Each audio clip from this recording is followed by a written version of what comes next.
Elon, the CNN reporter's here to talk to you. Hang on. That notebook you see in Elon Musk's hand, that's mine. It contains the foundational principles for a reusable rocket landing system, the result of research I conducted when I was 9 years old. And this entire journey began simply because, as a boy, I decided to challenge a scientist from NASA. It happened in science class, on a day that was meant to be filled with wonder. My teacher had invited his college roommate, a Dr. Hodges working at NASA, to speak to us. He stood before our class, passionately describing humanity's future on Mars. But when he mentioned the prohibitive cost of launching rockets, I offered what I believed was a brilliant solution. Yes. If you want to save money, why don't you land the booster rockets instead of letting them drop in the ocean? The entire class fell silent. Dr. Hodges simply chuckled, called my idea charming, but technically impossible.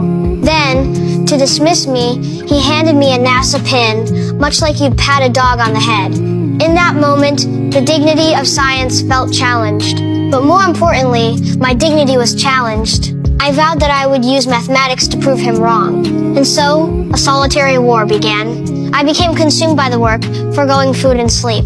I spent countless nights wrestling with complex hyperbolic equations until the stress gave me my very first ulcer. But in the end, I found the solution. I proved, mathematically, that reusing rocket boosters was entirely feasible. I mailed a notebook with my crucial data to NASA, but weeks turned into months, with no reply. Just as I was sinking into despair, ready to abandon it all, the most unexpected hero of my life emerged. He wasn't a scientist or an astronaut. He was my father, the man who usually spent his evenings with a beer and a football game, who couldn't begin to understand my homework. He saw my dejection, and without excess words, he simply picked up his car keys. He looked at me with an authority I couldn't question and said, "Let's go. We're driving to Houston." Our family's old station wagon was filled to the brim. My father was at the wheel of our family's Apollo, carrying my dream on the most important expedition of my lives. At the NASA offices, when the receptionist tried to turn us away, it was my father who stood his ground. For the first time, he became the champion for my scientific ambitions, arguing my case with conviction. All right, here's the deal. My kid's got a damn ulcer because of you, so either you take him seriously, or you're gonna be taking me seriously.